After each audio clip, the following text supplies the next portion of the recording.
Okay, hello, good morning. Welcome back po sa ating YouTube channel updates.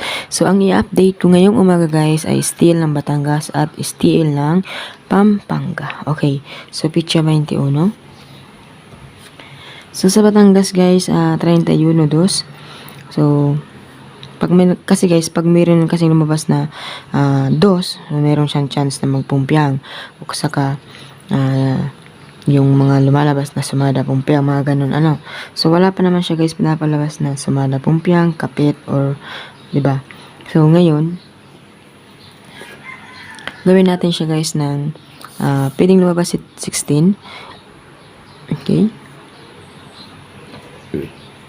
saka si 25. Okay, so gawin natin si 25.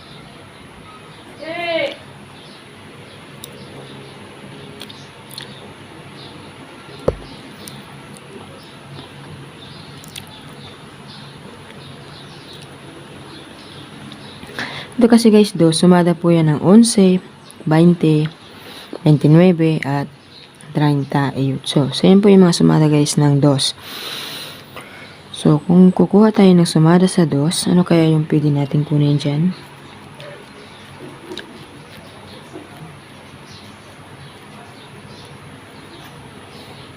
Sige, 11 na lang. Okay, so 11. Okay, so 16, 25, 11, 18. Okay. 16, 25, 11 at 18. Okay, so yan po ang ating sumada dito po sa steel ng Batangas. So ang next natin ay steel ng Pampanga. So sa Pampanga, medyo matagal-tagal tayong hindi nakapag-update. Ano to? Totoo ba to? No, 3.27 tapos 3.27 nung gabi. Kung napapansin niyo guys, kapag ako nagbibigay ng sumada, hindi ako kadalasan nagbibigay ng 39 at 40. Kasi sanay lang ako ng 1 to 38. Kasi nga 'di ba, 1 to 38 na nga lang, hitap ka na ngang makatama. So hanggang 40 pa kaya, 'di ba? So 1. Okay, so gawin natin siya guys 21. So baka magpitsada ng 21.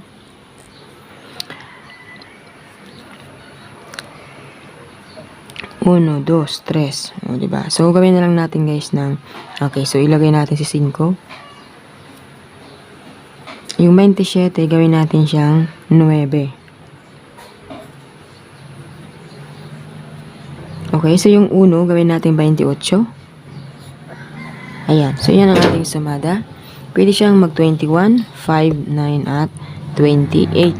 So, yan po ang ating sumada update sa steel ng Batangas at Laguna. Okay.